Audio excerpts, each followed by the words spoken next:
2 Samuel chapter 10. In the course of time, the king of the Ammonites died. His son Hanun succeeded him as king.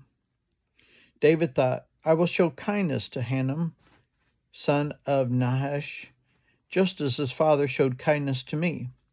So David sent a delegation to express his sympathy to Hanun concerning his father. When David's men came to the land of the Ammonites, the Ammonite commanders said to Hanun, their lord, Do you think David is honoring your father by sending envoys to you to express sympathy? Hasn't David sent them to you only to explore the city and spy out, to overthrow it? So Hanun seized David's envoys, shaved off half each man's beard, cut off their garments at the buttocks, and sent them away. When David was told about this, he sent messengers to meet the men, for they were greatly humiliated. David said, Stay at Jericho till your beards have grown, and then come back.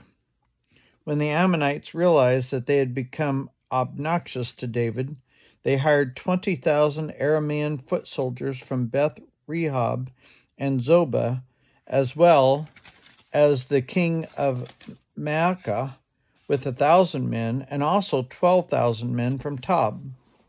On hearing this, David sent Joab out with the entire army of fighting men. The Ammonites came out and drew up in battle formation at the entrance of their city gate, while the Arameans of Zobah and Rehob and the men of Tob and Maacah were by themselves in the open country. Joab saw that there were battle lines in front of him and behind him, so he selected some of the best troops in Israel and deployed them against the Arameans.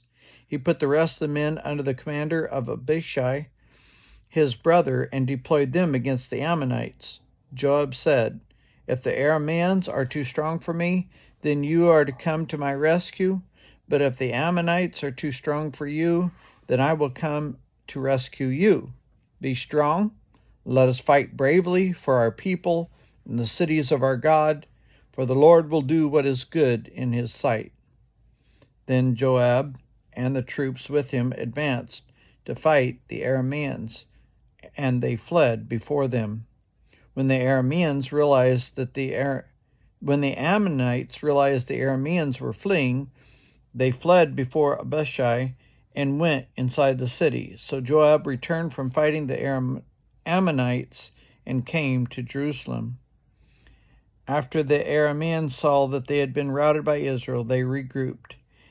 Hadadezer had Arameans brought from beyond the Euphrates River, and they went to Helam with Shobach, the commander of Hadadezer's army, leading them. When David was told this, he gathered all Israel, crossed the Jordan, and went to Helam. The Arameans formed their battle lines to meet David and fought against him, but they fled before Israel. And David killed 700 of their charioteers and 40,000 of their foot soldiers. He also struck down Shobach, the commander of their army, and he died there. When all the kings who were vassals of Hadadezer saw that they had been routed by Israel, they made peace with the Israelites and became subject to them. So the Arameans were afraid to help the Ammonites anymore.